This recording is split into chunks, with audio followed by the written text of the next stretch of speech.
오늘 읽은 본문 말씀에는 재물에 대한 욕심을 가지고 있는 어떤 사람들의 이야기가 기록되어 있습니다.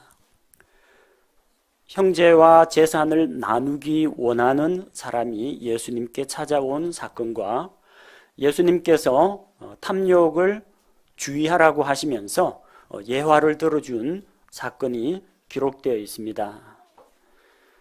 이 공통된 내용은 사람들이 누구나 할 것 없이 재물에 대한 욕심을 가지고 있다는 것을 우리에게 보여줍니다.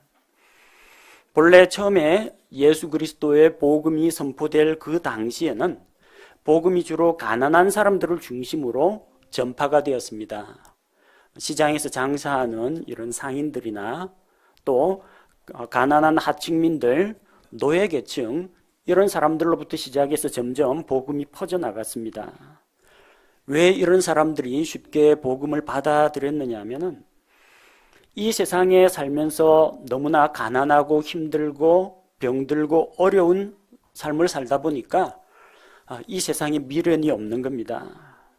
세상에 미련이나 애착이 없고 하늘에 있는 더 나은 본향을 생각하다 보니까 나그네 인생길을 사는 자로서 하나님을 의지하고 하나님에 대한 그 믿음을 보다 쉽게 받아들일 수가 있었던 것입니다.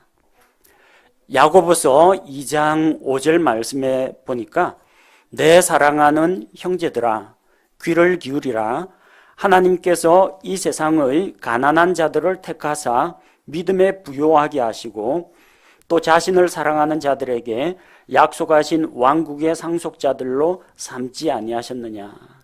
하나님께서는 이 세상에서 가난한 자, 낮고 천한 자들을 택하셔서 오히려 믿음에 부요한 자가 되게 해주셨다는 겁니다. 요즘 현대사회에 들어오면서 옛날에 비해서는 경제적인 문제가 어느 정도는 해결이 되었습니다. 굶주림과 빈곤의 문제는 그럭저럭 해결이 되었고 또 국가적인 차원에서 여러 가지 복지 혜택을 제공하고 있습니다. 다만 요즘에는 자기와 또 자기보다도 뛰어난 다른 사람들을 비교하는 가운데에서 상대적인 박탈감이나 상대적인 빈곤감에 시달리는 사람들이 더러 있습니다. 주변에 다른 사람들이 새 차를 샀다, 혹은 나보다 좀 큰 아파트에 산다, 내가 가지고 있지 않은 어떤 명품을 가지고 명품을 소비한다, 그럴 때 상대적으로 자기가 좀 초라하다라는 그런 생각을 갖는 사람들이 더러 있습니다. 뉴스에서는 요즘엔 뇌물 사건이 터졌다 하면 수십억입니다. 그리고 드라마나 연애 프로그램들을 보면 거의 대부분 상류층 사람들 이야기가 등장합니다. 그래서 적어도 재벌, 사장, 전문직 이런 사람들이 대부분이지 이 하층민 사람들의 삶에 대해서 그렇게 조명을 하질 않습니다. 그래서 영화나 드라마에서 그런 화려한 생활이 소개될 때마다 그걸 누리지 못하는 사람들은 상대적인 박탈감에 빠지게 됩니다. 또 이렇게 물질적인 것을 보여주고 세상의 영광과 쾌락과 부를 보여주고 그럼으로써 이 세상을 살아가는 사람들 마음속에는 가난한 자는 가난한 자 나름대로, 부유한 자는 부유한 자 나름대로 마음속에 욕심이 자라게 되는 것입니다. 오늘 우리가 읽은 이 성경 말씀을 우리는 허투루 듣지 말아야 합니다.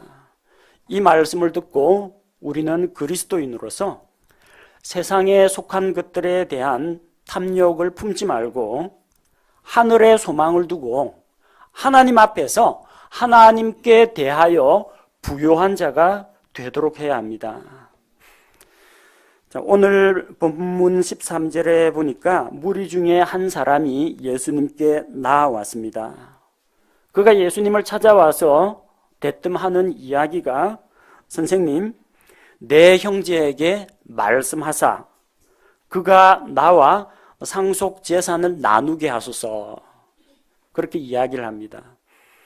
상속 재산을 나누게 해달라는 말로 미루어 보아서 아마 그 형제가 상속 재산을 나누어 주지 않고 아마 독차지한 모양입니다. 원래 이스라엘의 율법에는 이 재산 상속에 대한 분쟁이 없도록 나누는 비율이 딱 정해져 있습니다. 만약에 그 밑에 상속받을 그 형제들이 4사람이다. 그러면은 하나를 대해서 재산을 5등분합니다. 그래서 맏아들이 2몫을 가져갑니다. 나머지 아들은 1몫씩을 차지하게 됩니다. 아들이 3사람이다. 그럼 재산을 4등분을 합니다. 맏아들이 2몫을 가져갑니다. 나머지 아들들은 각각 1몫씩을 가져가게 됩니다. 그러니까 이렇게 명쾌하기 때문에 분쟁이 일어날 소지가 없습니다. 누가 봐도 이게 공평하게 나눴다 안 나눴다라는 걸 알 수가 있습니다. 둘째 아들이나 셋째 아들이 장남이 우리보다 2배나 가져갔어요 하고 다른 사람에게 하소연할 수가 없습니다. 그럼에도 불구하고 이 사람이 찾아와서 이 재산 상속 문제를 호소하는 걸 보니까 공평하게 나누지 않았다는 걸 알 수 있습니다. 뭐 형제라고 했는데 아마 보기에는 마지가 장남이 독식한 모양입니다. 재산을 혼자 다 차지하고 동생에게는 아예 나눠주지 않은 것으로 보입니다.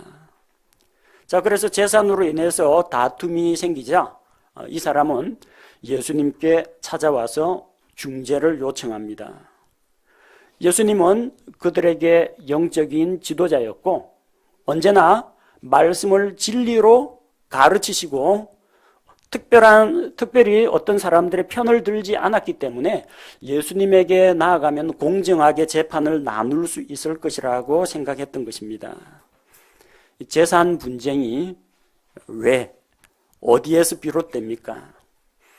재산 분쟁은 사람의 마음속에 있는 탐욕에서부터 비롯됩니다. 마음속에 탐욕이 있기 때문에 누군가는 자기 형제의 상속 몫을 자기가 다 가로채 버립니다. 탐욕이 없으면 모세 율법대로 배분하면 그만입니다. 깔끔하게 나눌 수가 있습니다.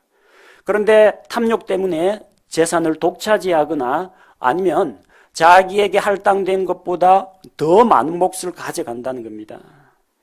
자, 문제는 누구에게 있습니까? 자, 첫 번째는 재산을 혼자서 독차지하고 나누어 주지 않은 그 형제의 마음속에 있는 탐욕에 있습니다. 또 재산을 적게 받거나 혹은 상속 재산을 못 받았다고 억울해하는 이 사람의 마음속에도 재물에 대한 탐욕이 있다는 걸 알 수가 있습니다. 재물에 대한 탐욕이 없으면 좀 억울한 일을 당한다 하더라도 그냥 참고 해소해버리면 그만입니다. 그리고 얼마 지나지 않아서 마음의 평안을 회복합니다. 근데 이 사람은 마음에 맺힌 게 있어가지고 두고 보자 도저히 이대로는 못 있는다 예수님께 나왔던 겁니다. 예수님께 나오기 전에 다른 데는 안 갔을 것 같습니까? 다른 친척들한테 돌아다니면서 자기 억울함을 호소했을 겁니다. 어쩌면 재판관에게 가서 요청을 했을 겁니다. 이 불공평합니다. 다시 나누게 해 주십시오. 하다 안 되니까 이제 예수님께로 나아온 겁니다. 이 사람은 자기가 받아야 할 몫을 받지 못한 것에 대한 억울함과 분함이 마음속에 가득한 상태입니다. 왜 그렇습니까? 재물에 대한 욕심이 있기 때문에 그렇습니다. 예수님께서 그에게 말씀하십니다. 예수님은 그 사람의 진정한 필요가 무엇인지 꿰뚫어 보셨습니다. 자, 재산 문제 때문에 나온 사람, 예수님이 그 형제를 찾아가서 이렇게 재산을 공평하게 나눠라 하고 분쟁을 해결해 주신 게 아닙니다. 그 분쟁 해결해 줘봤자 얼마 지나지 않아가지고 또 어떤 재물에 대한 욕심이나 세상에 대한 욕심이나 이것 때문에 그 사람들 틀림없이 문제 일으킬 사람입니다. 근본적인 문제는 무엇이냐? 재산 상속이 문제가 아니라 그 사람들 마음속에 있는 탐욕이 문제라는 것입니다. 예수님이 세상에 오신 것은 재산 분할을 하는 공평한 재판관으로 오신 것이 아닙니다. 예수님은 사람들에게 재물을 나눠주기 위해서 오신 것이 아니라 사람들의 혼을 구원하는 일에 관심을 갖고 계시고 사람들을 구원하기 위해서 이 세상에 오신 것입니다. 그래서 그 뒷이야기를 읽어보면 예수님께서 재산 나누는 이야기는 전혀 나오지 않습니다. 오히려 예수님께 억울하다고 찾아온 그 사람을 향해서 또 주변에 듣고 있는 사람을 향해서 주님께서 도전하고 책망하십니다. 주님께서 15절에 뭐라고 말씀하십니까? 그들에게 이르시되, 문제가 된 거는 지금 재산 분할 문제 때문에 찾아온 그 한 사람이 문제입니다. 근데 예수님께서는 누구에게 말씀하십니까? 그들에게 이르시되, 그들이 누굽니까? 13절에 나오는 무리들. 이 탐욕의 문제는 지금 재산을 나누게 해달라고 찾아온 이 한 사람의 문제가 아니라 예수님을 따라다니는 이 수많은 무리들 모두에게 있는 문제라는 겁니다. 그래서 예수님께서는 그들에게 말씀하셨습니다. 뭐라고 말씀하셨느냐? 탐욕을 주의하고 조심하라고 하셨습니다. 우리가 조심해야 할 것은 탐욕입니다. 재물이 아닙니다. 예수님께서 재물은 속되고 더러운 것이니까 재물을 조심하라 그러지 않았습니다. 재물 그 자체가 속되고 천하고 문제가 되고 죄덩어리는 아닙니다. 하나님께서 주신 재물을 잘 관리하고 적절하게 잘 사용하면은 자기가 재물의 주인이 되어가지고 얼마든지 선한 일을 할 수가 있습니다. 그러나 그 반대로 자기가 재물의 종이 되어가지고 돈의 노예가 되어가지고 매여 산다면 오히려 그 재물에 대한 욕심이 그 사람을 파멸로 이끌게 될 것입니다. 우리가 조심해야 할 것은 재물이 아닙니다. 재물에 대한 욕심을 조심해야 됩니다. 주님께서 말씀하십니다. 사람의 생명이 그의 풍부한 소유물에 있지 않다고 했습니다. 소유물이 풍부하고 재산이 많다고 해서 그 사람이 생명을 2개, 3개 갖는 건 아닙니다. 그 사람의 수명이 100년, 200년, 300년 늘어나는 것도 아닙니다. 재물이 많다고 해서 그 사람이 교통사고나 질병을 피해갈 수 있는 것도 아닙니다. 재물이 많다고 해서 부부간에 금슬이 좋다거나 자녀들이 부모에게 효도하고 바른 길을 걷는 것도 아닙니다. 재물이 할 수 있는 것은 그다지 많지가 않습니다. 풍부한 소유물이 있다고 해서 죄는 아닙니다. 나쁘다고 말할 수는 없습니다. 소유물이 많으면 좋은 점들이 많습니다. 좀 더 편안한 생활을 할 수가 있습니다. 돈 걱정 안 하고 좀 더 여유 있는 생활을 할 수가 있습니다. 다른 사람에게 나눠주는 생활도 할 수 있습니다. 하나님께 드리는 삶도 살 수가 있습니다. 풍부한 소유물이 좋은 점도 많이 있습니다. 하지만 그 풍부한 소유물이 도움이 안 되는 경우도 있다는 겁니다. 어떤 문제에 있어서? 사람의 생명의 문제에 있어서. 소유물이 많다고 해서 재물이 죽어가는 사람을 살릴 수는 없습니다. 어떤 한 부잣집에 한밤중에 강도가 들었습니다. 강도가 칼을 꺼내 들고 침상에 누워있는 그 나이든 그 집주인에게 협박을 합니다. 있는 거 다 내놔라. 가진 것 다 내놓으면 목숨만은 살려주지. 그럽니다. 침상에 누워있던 사람이 이야기합니다. 웃기지 말라고. 의사 선생님이 일주일 못 넘긴다고 했다고. 나를 어떻게 살려줄 거냐고. 재산을 다 내놔도 강도도 살리지 못하고 의사도 살리지 못합니다. 죽을 사람은 죽습니다.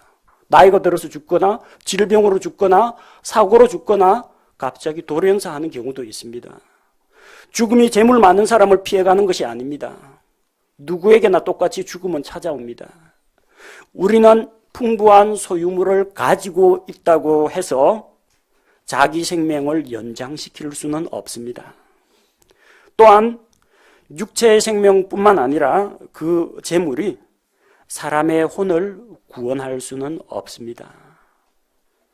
사람의 혼은 오로지 예수 그리스도께서 십자가에서 흘리신 의로운 피만이 사람의 혼을 살릴 수가 있습니다. 예수님의 피만이 죄로부터 우리를 구원할 수가 있습니다.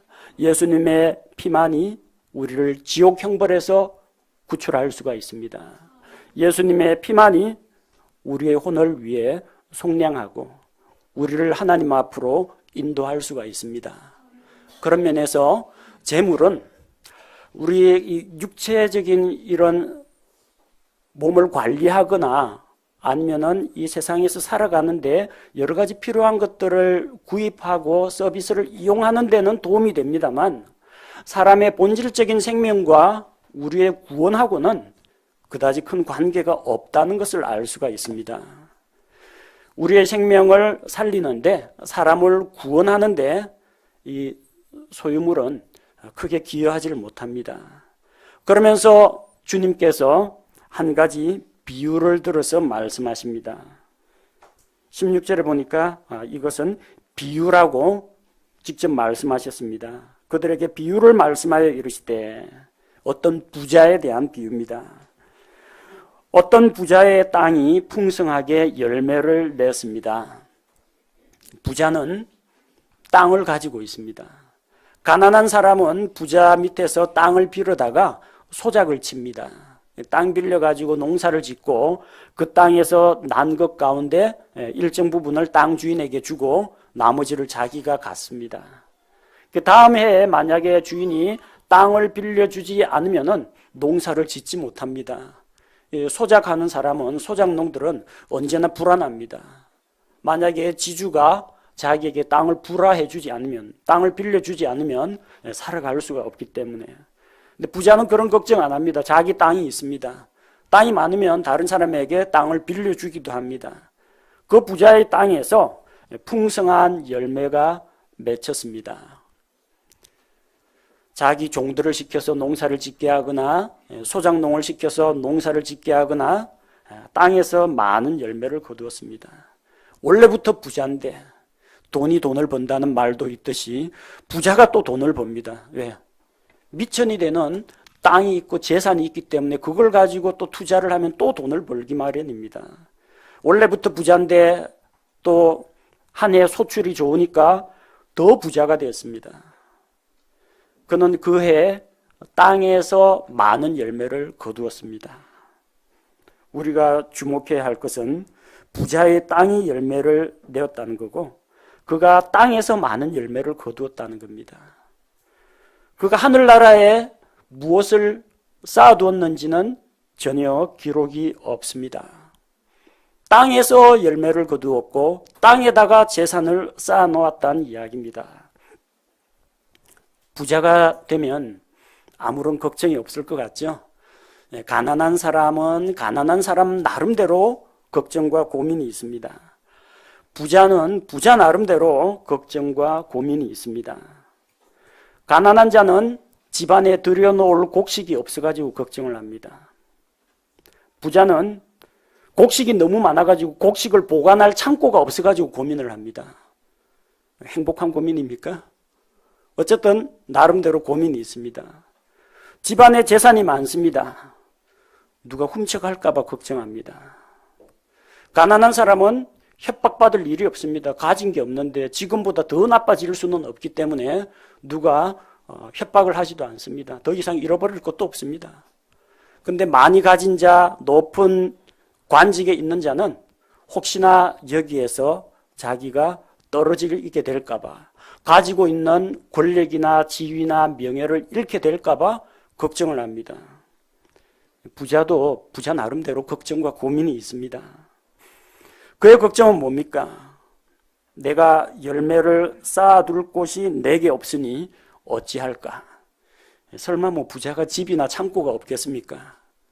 그런데 수확이 워낙 많으니까 이걸 저장해 놓을 창고가 없다는 것을 안타까워하는 겁니다. 가진 사람의 걱정입니다. 재물이 늘어나는 것은 감사한 일입니다. 땅에서 이렇게 많은 열매를 거두었으면 하나님 올해에도 풍성한 수확을 주셔서 감사합니다 하고 감사드릴 일입니다. 그런데 부자에게는 그게 감사드릴 일이 아니라 걱정입니다. 고민입니다. 이거 어디다 다 보관하느냐. 나눠주자니까 아깝고 그냥 저장하자니까 나중에 묵은 곡식되고 썩어버릴까 봐 걱정이 되고 풍년이 들어가지고 내다 팔아도 이전만큼 그렇게 소득이 안 올라갈 것 같으니까 걱정입니다. 어쨌든 많이 가진 사람은 많이 가진 만큼 걱정을 하게 됩니다. 시편 62편 10절에는 학대하는 것을 신뢰하지 말며 강탈하는 것으로 허망하게 되지 말고 재물이 늘어도 거기에 너희 마음을 두지 말지어다. 이렇게 기록하고 있습니다. 재물이 늘어나는 것은 좋은 일입니다. 재물을 늘리지 말라는 이야기가 아닙니다. 재물이 늘어나고 부유하게 되고 한 해의 수확이 많아지더라도 거기에만 마음을 쏟지 말라는 이야기입니다. 가난한 자, 또 어렵게 살아가면서 저축을 하는 분들, 적금 통장에 다달이 일정액들 5만 원이나 3만 원이나 적금액이 쌓여 올라가는 거 보면 뿌듯하죠. 좋은 일입니다. 재물이 늘어나는 거, 저축을 할 여력이 있다는 건 좋은 일입니다. 그러나 그거 믿고 의지하지 마십시오. 통장 잔고를 믿지 마십시오. 여러분의 신용카드를 믿지 마십시오. 하나님을 믿고 의지해야 됩니다. 재물이 늘어나더라도 거기에 마음을 두지 마십시오. 재물을 버리라는 이야기는 아닙니다. 거기에 애착을 두고 마음을 두고 관심을 두다 보면은 어느덧 자기도 모르게 이 땅에 속한 것에 관심을 두게 된다는 겁니다. 우리의 영원한 소망은 저 하늘에 있습니다. 우리 주님께 있습니다. 이 세상에 만족 주지 못할 것들에 목매달지 말라는 이야기입니다. 가진 것이 많으니까 부자는 꿈도 큽니다. 마음속으로 행복한 상상을 합니다. 미래 설계도 합니다. 18절에 보니까 그가 이렇게 생각합니다. 내가 이 열매를 쌓아둘 곳이 없으니 어찌할까? 내가 이렇게 해야 되겠다. 내가 내 곡간을 헐고 더 크게 지어 거기에 내 모든 열매와 물건을 쌓아두고. 창고가 작다는 겁니다. 창고를 헐고 더 크게 짓고 거기에 열매와 물건들을 쌓아두겠다고 했습니다. 그는 지금 재물에 대한 욕심 때문에 시야가 너무 좁아져 있습니다. 본문 말씀 18절을 다시 보십시오. 내가, 누가요? 내가 내 곡간을, 내 모든 열매와 물건을, 나밖에 없어요. 나밖에 없어요. 하나님이 눈에 안 보입니다. 이 재물이 크게 보이니까 하나님이 작게 보입니다. 온통 재물이 자기 눈에 꽉 차게 들어오니까 주변에 있는 가난한 이웃들이 눈에 안 들어옵니다. 내가 어디서 많이 보던 구절이죠. 누구 생각입니까 이게? 저 셋째 하늘에 있던 루시퍼, 마귀의 생각 아닙니까? 내가 내 왕자를 하나님의 왕자보다 더 높이고 내가 자기 중심적인 생각이 빠져 있는 것입니다. 교만한 마음속에 젖어 있는 것입니다. 하나님도 이웃도 눈에 들어오지 않고 오직 자기 자신만 보입니다. 창고 지어서 어떻게 하겠다고요? 모든 열매와 물건을 땅에 쌓아두겠다고 했습니다. 부자가 생각하는 행복이란 바로 그런 것이었습니다. 이 세상에서 잘 먹고 잘 사는 것, 이것이 자기의 궁극적인 인생의 목표였다는 것입니다. 19절 말씀을 보십시오. 또 내 혼에게 말하기를, 혼아, 내가 여러 해 동안 쓸 많은 물건을 쌓아두었으니 평안히 쉬고 먹고 마시고 즐거워하라 하리라 하였느니라. 자기 스스로 자기 혼에게 이야기하는 겁니다. 근데 이 부자는 한 가지 모르는 게 있습니다. 잘 먹고 잘 쉬고 즐기면 뭐가 좋으냐? 잘 먹으면 입이 즐겁습니다. 그렇죠? 달짝지근한 커피 마실 때 뭐가 좋습니까? 입이 즐겁습니다. 기름이 지글지글하는 고기를 구워 먹을 때 뭐가 즐겁습니까? 혓바닥이 즐겁게 뛰어놉니다. 입이 즐겁습니다. 배가 부릅니다. 포만감이 찾아옵니다. 몸이 만족스럽습니다. 잘 먹고 잘 살고 하면은 행복한 것은 몸이 행복한 것이지 우리 혼이 행복해지는 건 아닙니다. 물론 영과 혼과 몸이 서로 연결되어 있기 때문에 조금 기분이 안 좋을 때 좀 맛있는 거 먹으면 기분 좋아집니다. 우울할 때 좀 기분 좋은 경쾌한 음악 들으면 기분이 괜찮아집니다. 기분 꿀꿀할 때 따뜻한 물로 샤워하면은 컨디션 회복됩니다. 몸을 건강하게 좀 잘 관리하고 좋은 거 먹고 마시고 편히 쉬게 해주면 우리 마음도 좀 쉼을 얻긴 합니다. 그게 사람의 혼에게 필요한 전부가 아니라는 겁니다. 기본적으로 그런 게 있어야 하지만 우리 영과 우리 혼에게 필요한 거는 잘 먹고 좋은 음악 듣고 멋진 거 구경하고 이게 우리에게 만족을 주는 게 아니라는 겁니다. 그거는 일시적으로 우리를 기쁘게 하지만 결코 영원한 만족을 줄 수는 없습니다. 여러분 어제 주말 토요일 날 어디 나가서 뭐 맛있는 거 사 드시고 외식하신 분들 있죠. 혀끝에 그 맛이 아직도 남아 있습니까? 아직도 코끝에 고기 향이 감돕니까? 언제 지나갔는지 다 잊어버렸어요. 아마 오늘 아침에 화장실 가서 다 반납하셨을 겁니다. 얼마 오래 못 가요. 그거 하루 못 갑니다. 잘 먹고 잘 산다고 해봤자. 이스라엘 백성들은 광야에서 하나님을 향해서 불평을 했습니다. 이집트에 있었을 때는 거기서 빵을 먹었다. 고기가 마 옆에 있었다. 참외와 수박과 마늘과 어쨌든 몸에 좋고 이런 것들을 많이 먹었다. 근데 이 광야에 나오니까 만나밖에 없다. 만나밖에가 뭡니까? 우리는 만나 구경도 못했습니다. 하늘에서 내리는 천사들의 음식 그걸 먹었으면서 전 세계 어느 민족도 먹어보지 못한 하늘의 음식을 먹었으면서도 우리는 가진 게 만나밖에 없습니다. 계속 이것만 만나만 먹으니까 우리 정력이 쇠하고 우리 기력이 쇠하다. 우리에게 고기를 달라. 고기를 달라. 시위를 합니다. 모세가 백성들에게 시달리다가 하나님께 하소연을 합니다. 이 백성이 장정만 60만인데 초장에 있는 소떼 양떼를 잡은들 어디 그들의 배를 채울 수 있겠습니까?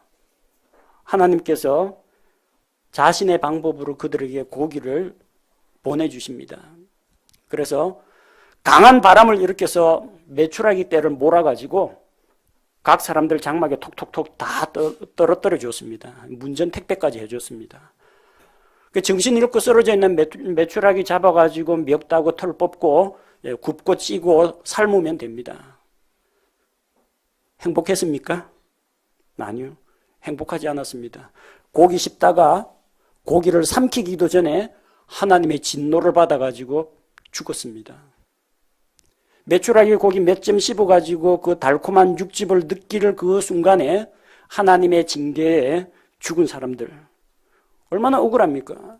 그토록 좋아하던 고기를 먹었는데 행복했습니까? 하나님의 심판을 받았습니다. 그리고 메추라기 고기 먹으니까 그들의 혼이 만족했습니까? 아닙니다. 시편 106편 15절에 보니까 그분께서 그들이 요구한 것을 주시되 메추라기 고기를 주셨다는 겁니다. 그들의 혼에게 야위게 하는 것을 보내셨도다. 메추라기 고기는 먹었는데 진노를 받아서 안 죽은 사람도 있습니다. 하지만 그들의 혼은 야위였다는 겁니다. 몸은 기름진 고기를 먹어가지고 배가 부르고 좋은데 그들의 혼은 만족하지 못했다는 겁니다. 왜냐? 사람의 진정한 만족은 이 빵과 고기에서 오는 게 아닙니다. 오직 우리의 만족은 하나님에게서 오는 겁니다. 하나님의 관계가 지금 삐뚤어져 있고 하나님한테 원망하고 불평하는데 어떻게 그 혼이 마음의 안식을 누리고 만족할 수 있겠습니까? 소고기, 양고기, 메추라기 고기 아무리 먹어도 그들의 혼은 회복되지 않는다는 겁니다. 부자가 그런 어리석은 생각을 했습니다. 여러 해 동안 쓸 먹을 것, 사용할 것 잔뜩 쌓아놓았으니까 내 혼아 편안히 쉬고 먹고 마시고 즐거워하라고 했습니다. 혼이 편안히 쉴 것 같습니까? 재물에 대한 재물을 지킬 걱정, 재물을 수확한 곡식을 내다 팔 걱정, 창고 지을 걱정, 별별 걱정을 다 할 텐데 혼이 어떻게 쉬겠습니까? 즐거워할 것 같습니까? 그거 먹는다고 혼이 즐거워하진 않습니다. 그는 자기 혼의 상태를 알지 못했습니다. 자기는 부자라고 생각했지만 하나님 보시기에 그는 너무나 피폐하고 가난한 자였습니다. 20절 말씀에 하나님께서 말씀하시는 그의 상태가 나옵니다. 그러나 하나님께서 그에게 이르시되 너 어리석은 자여. 어리석다는 건 이게 공부를 못한다거나 지능지수가 떨어진다는 이야기가 아닙니다. 어리석은 자는 자기 마음에 이르기를 하나님이 없다라고 한다고 했습니다. 하나님을 알지 못하는 자는 어리석은 자입니다. 분명히 하나님께서 살아계시고 하나님께서 온 세상을 창조하셨는데도 그 창조주 하나님을 알아보지 못한다는 것은 미련한 자입니다. 또 이 세상 일에 너무나 바빠가지고 앞으로 다가올 자기의 미래를 준비하지 못하는 자, 미래를 대비하지 못하는 자, 그 사람은 어리석은 자입니다. 하나님께서 그에게 말씀하십니다. 이 밤에 내게서 내 혼을 요구하리니 그러면 내가 예비한 그것들이 누구의 것이 되겠느냐? 이 밤에 내게서 내 혼을 요구한다. 내 혼을 하나님께서 도로 찾아가신다는 겁니다. 부자는 자기가 죽을 날을 알지 못합니다. 그 밤에 죽을 사람이 창고 걱정하고 있습니다. 창고 공사가 잘 돼야 될 텐데, 튼튼하게 지어야 할 텐데, 재물이 많이 들어가야 될 텐데, 쥐가 쓸면 안 될 텐데, 도둑이 훔치지 못하도록 보안장치를 해야 될 텐데, 별별 걱정을 다 하고 있는데 하나님께서는 그의 혼을 요구하신다고 했습니다. 부자는 자기 죽을 날을 알지 못했습니다. 여러 해 동안 먹고 살자고 했는데 여러 해는 고사하고 그날 밤도 못 넘기는 그런 신세라는 겁니다. 그렇게 해서 만약 그의 몸에서 그의 혼이 나오면 그 혼은 어디 가야 되겠습니까? 구원받았으면 낙원으로 들어갈 테고 구원 못 받았으면 지옥으로 들어간다는 겁니다. 낙원이나 지옥 들어갈 때 창고에 있는 재물이나 곡식들 메고 가는 거 아닙니다. 그냥 갑니다. 그가 땅에 쌓아둔 재산들, 집, 가축, 토지 아무것도 낙원이나 지옥에 가져가지 못합니다. 땅에 남아있는 자들이 그것들을 취하게 될 것입니다. 그래서 자기 혼의 상태를 알지 못하는 자, 자기 미래를 대비하지 못하는 자, 땅에는 재산이 많지만 하나님 앞에는 빈털터리인 이런 존재를 가리켜서 하나님이 어리석은 자라고 부르셨습니다. 21절에서 예수님께서 요약해 주십니다. 자기를 위하여 보물을 쌓아두고, 어디에 쌓아두고? 땅에 쌓아두고 하나님께 대해 부요하지 못한 자는 이와 같으니라. 이와 같다는 건 어리석다라는 겁니다. 미래를 대비하지 못하기 때문에 어느 날 갑자기 종말이 찾아오면 가진 것 모두 다 잃어버리고 그리고 빈털터리 신세로 이 세상을 떠나게 된다는 것입니다. 부자의 문제는 재물이 많은 것이 문제가 아닙니다. 그의 농사가 잘 되었다, 그게 문제가 아닙니다. 그의 창고가 너무 작다, 그게 문제가 아닙니다. 재물에 대한 탐욕이 문제입니다. 재물에 대한 탐욕 때문에 땅에서 재물을 모으는 데는 열심이었지만 하나님 앞에 설 때 자기의 미래를 준비하지 못했다는 것입니다. 마지막 때 교회의 모습을 라오디게아 교회와 같다라고 이야기합니다. 요한계시록 3장 17절을 보면 라오디게아 교회는 이렇게 말합니다. 이는 내가 이르기를 나는 부자라, 내가 재산을 불렸으니 아무것도 부족한 것이 없다. 많은 그리스도인들이 이렇게 생각합니다. 이 세상에 있는 많은 교회들이 이렇게 생각합니다. 나는 부자다. 우리 교회는 재정이 넉넉하다. 우리 교회는 부자들이 많이 출석한다. 우리 교회는 건물이 수십억짜리 건물이다. 우리 교회는 가지고 있는 재산이 많다. 아무것도 부족한 것이 없다. 그렇게 자랑합니다. 그러나 라오디게아 교회의 실상, 주님께서 보시는 실상은 무엇입니까? 내 비참한 것과 가련한 것과 가난한 것과 눈먼 것과 벌거벗은 것을 알지 못하기 때문이라. 자기의 실체를 알지 못합니다. 물질적으로 풍요합니다. 교회 건물도 높이 올라갑니다. 성도들 숫자도 제법 많습니다. 근데 그게 답니다. 그 안에서 바른 진리가 없고 올바른 가치관이 없고 그리스도의 심판석 앞에서 하나님 앞에 받아야 할 그런 상급들이 없고 하다면은 다 헛되다는 겁니다. 세상에는 재산을 많이 쌓아두었지만 하나님 앞에서 아무것도 쌓아둔 것이 없다면은 가난한 자입니다. 온통 내 재물을 자기 관심에 빠져 있는 사람은 하나님을 보지 못합니다. 영원한 미래를 보지 못합니다. 그래서 눈먼 것을 알지 못한다는 것입니다. 자기 나름대로는 화려하게 시설을 꾸미고 조명을 갖추고 멋진 음악을 연주하면서 그리고 좋은 옷을 입으면서 만족하다, 부족한 것이 없다라고 하지만 주님 앞에서 그가 주님의 의로 덧입지 못했다면 그는 벌거벗은 자로 발견될 것입니다. 이 세상에 불타 없어질 것에만 충성하고 그러다가 나중에 세상에 있는 모든 것들이 불타 재가 되어버릴 때 아무것도 가진 거 없이 불에서 건져낸 자처럼 그냥 간신히 하나님 앞에서 알몸만 가리고 하나님 목숨만 건져주셔서 감사합니다. 구원을 받긴 받았는데 간신하게 지옥 형벌을 면하는 그 정도 구원만 받고 주님을 위해서 해놓은 것도 없고 다른 사람에게 복음을 전해본 적도 없고 선교사를 위해서 기도해 본 적도 없고 선교원금 보내본 적도 없고 아무것도 주님 앞에 칭찬과 상급받을 만한 일을 한 게 없다면은 정말로 불 가운데서 건져낸 자처럼 그렇게 구원을 받는 사람도 있습니다. 지옥 형벌을 당하지 않은 것만 해도 감사한 일이지만 그렇게 아슬아슬하게 구원받았어야 되겠습니까? 넉넉하게 이기고 넉넉하게 나눠주고 말씀 전하고 이 세상에서 주님의 길을 걸으면서 상급을 받고 주께 헌신하는 삶을 살아야지 세상 일에만 탐욕을 가지고 있다가 하나님 앞에서 빈털터리 가난뱅이로 발견되면 얼마나 그 부끄럽겠습니까? 오늘 예수님의 말씀을 우리는 새겨봐야 됩니다. 탐욕이 문제입니다. 왜 세상적인 그리스도인이 많이 나타납니까? 왜 교회가 자꾸 물질적인 걸 추구합니까?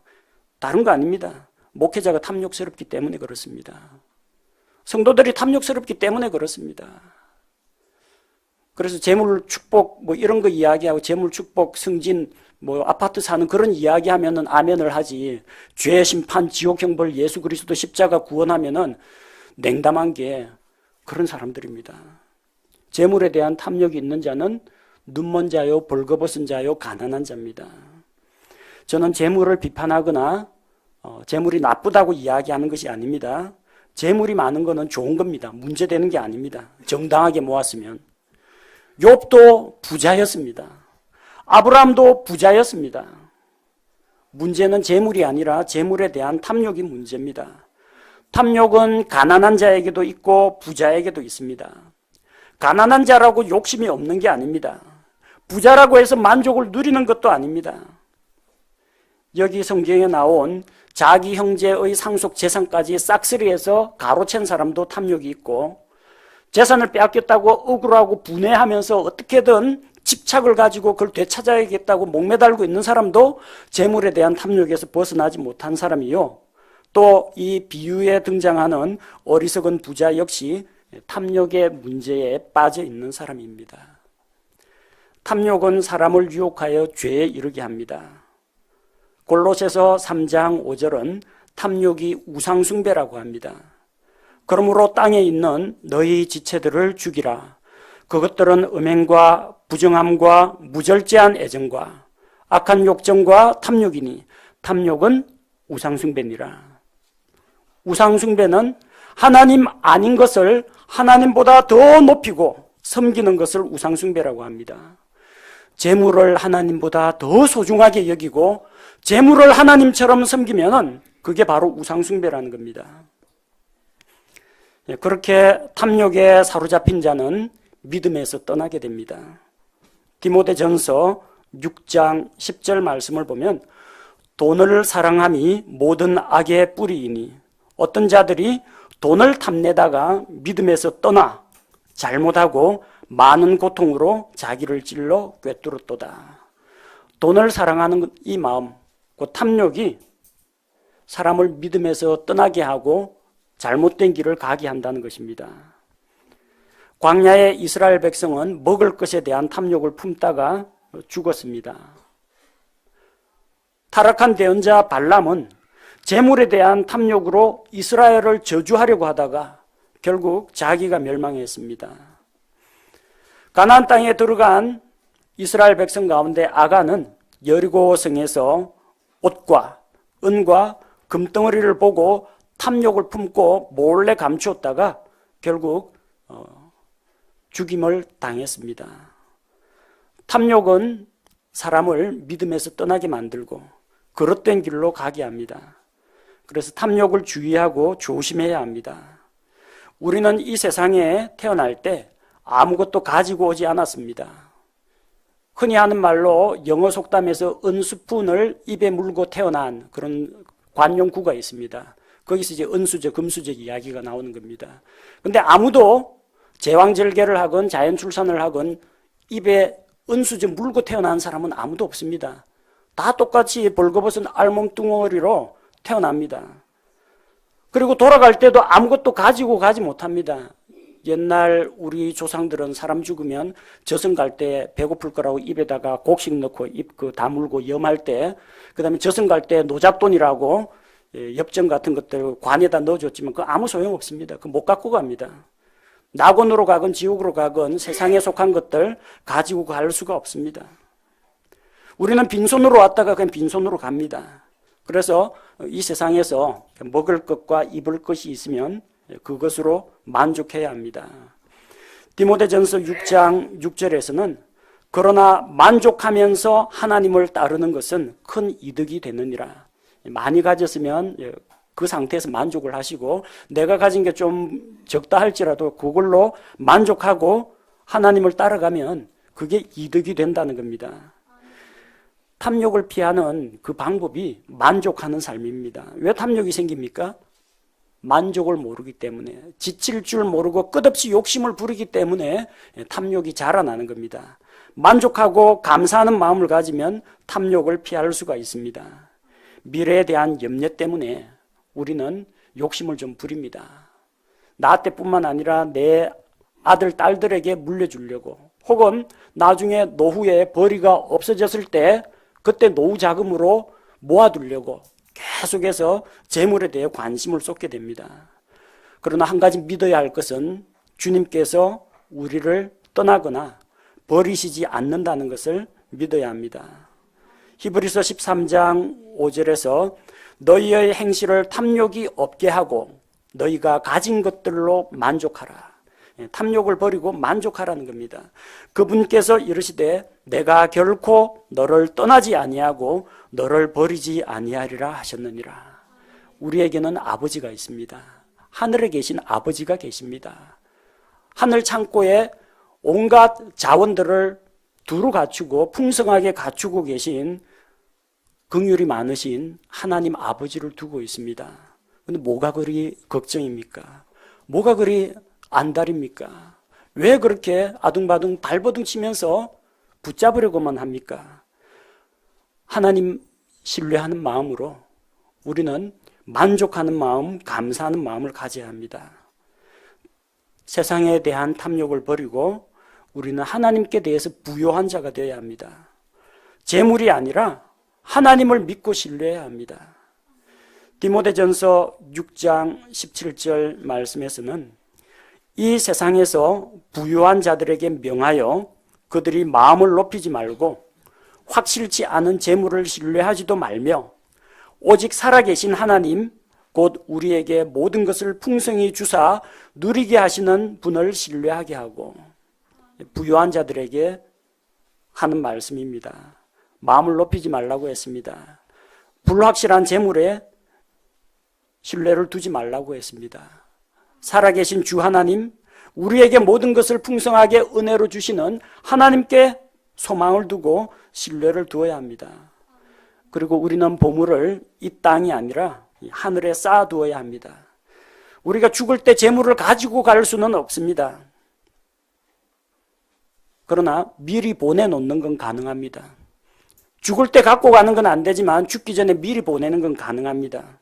어떻게 해요? 가지고 있는 재물로 구제하는 데 좀 쓰시기 바랍니다.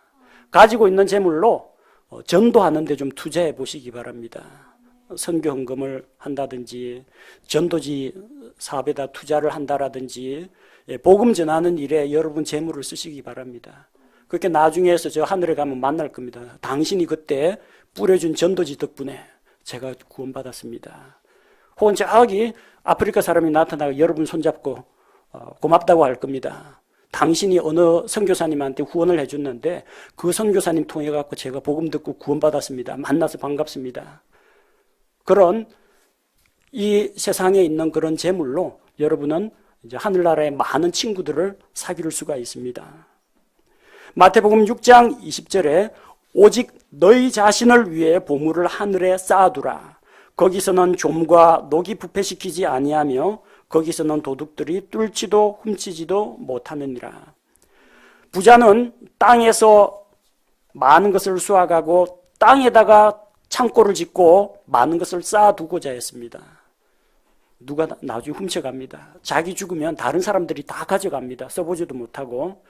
그리고 이 세상이 하나님의 심판을 받을 때 다 불타 없어질 것들입니다.